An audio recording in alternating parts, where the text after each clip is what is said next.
ජෙප්පෝ රට හදන්නේ කටිනු AI වලින් විතරයි. හරිද? දැන් බලපන්. කොළඹ බස් ස්ටෑන්ඩ් එක හදන්න ගත්තේ වෙලාවේ ෆොරින් ලුක් එකක් තියෙන වීදුරු වලින් වට කරපු ලස්සන බස් ස්ටෑන්ඩ් එක ෆොටෝ එකක් ෂෙයා කළා. මේක තමයි හදන්න ඉන්න බස් ස්ටෑන්ඩ් එක. කෝටි 42 මාර්ගයෙන් මේ වගේ බස් ස්ටෑන්ඩ් එකක් හදන්න පුළුවන් මාලිමා ආණ්ඩුවට විතරයි. එයාලට මාර අර පිරිමැස්මක් තියෙන. මාර දැක්මක් තියෙන. වෙඩෝම් කරා නම් හොරාකා. ඇයියෝයි මෙහෙම? උඹලා නම් හැදෙන්නෙම නැද්ද? හොඳ දෙයට හොඳයි කියන තරම් උඹලා ඇයි මේ තරම් කුවක? මේක අපේ රට යකෝ. අපේ රටට යමක් කරනවා නම් උඹ ඒක මේ AI ෆොටෝ එකට උඹ රැවටුනට මාලිමාව කොතනකවත් කිව්වේ නෑ. ඔය ෆොටෝ එක තියෙන විදියට තමයි හදන්නේ කියලා. ඒ උඹ රැවටුනාට ඉතින් අනිත් අය රැවටිලා නෑ බං ඉඳගෙන. හරිද? මේ තමයි ඇත්ත තත්ත්වය. ඔන්න බලපංකෝ වැඩ කොහොමද කියලා. හරි. රනිල්ලගේ ආණ්ඩුවක් හරි ඕක කරා නම් රාජපක්ෂලා කොමිස් ගියවුවා. රනිල් එක්කම සිංහල කොමිස් ගියවුවා. ඉතුරු වෙච්ච සල්ලි වලින් තීන්ත ටික ගාලා ඉවරලා මිනිස්සුන්ට මොකද දැම්ම කියලා ඉවරලා හිතාදාගන්න. මේ පුඳු දාන්න උඹලා හිතනවද මාලිමා ආන්නේ මේ වගේ දෙයක් කරයි හරියට ඒ කාලේ සිරාටුව කියන්නේ ඉතින් ඊට පස්සේ තාම කිසිම මේ මේතර කැර ගන්න පුංචියම දුන්නා වගේ වැඩ. ලේබර් චාර්ජස් නෑ මචං. ජරාජීව වෙලාවේ කාමවල ඉන්න බෑ. ටොයිලට් එක වතුර කාමරේ ඇතුළට එනවා. ඒ මට්ටමට උනේ. මේ වැඩේ මේ කරන එක ඇත්තම ලොකු දෙයක්. ආරක්ෂක මාත්‍යාංශ කෝටි 42 මාරක් වියදම් වුණා කියලා කියන්නේ මචං. සමහරුන්ට හිතෙන්න පුළුවන්. 100 කරදර දාලා ඉතුරු වෙච්ච කෝටි 22යි කාලේ මේ තීන්ත ටික දාලා ඉවරලා වෙන මාතල් එකක් දීලා මිනිස්සු ගොඩනගන්න ඕනේ. ඒත් ඒක හිතන්න පුළුවන් ද බං මේ තියෙන පුනරුදාන්න.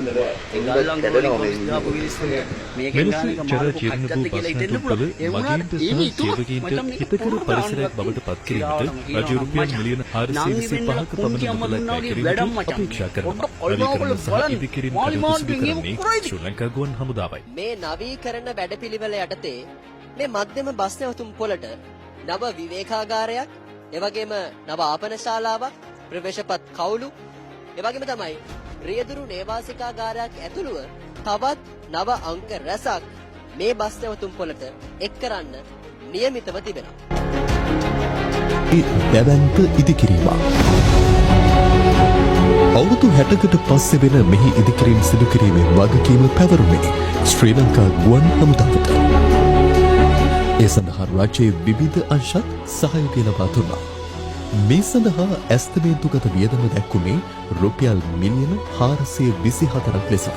තාක්ෂණික දැනුම, ශ්‍රමදායකත්වය ඇතුළු සියලුම දේ සැප වූයේ ගුවන් හමුදාවයි.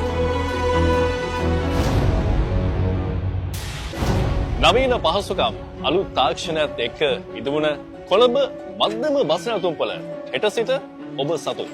අවුරුදු 60කට පස්සේ වෙනස්ම රූපයකින් හැඩවෙන කොළඹට අලංකාරයක් ගෙන දෙන මේ බස් නැවතුම්පොළේ ඉදිකිරීම බලන්න යමු මාත් එක්ක.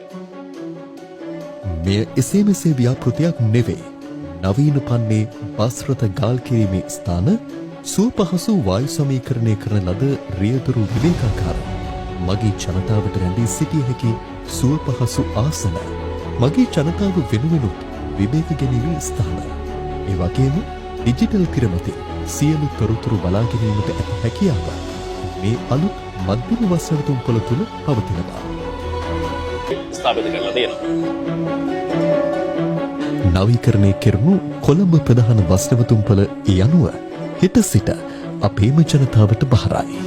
එය නිසි පරිදි භාවිත කිරීමත් අප සතු වගකීමක්.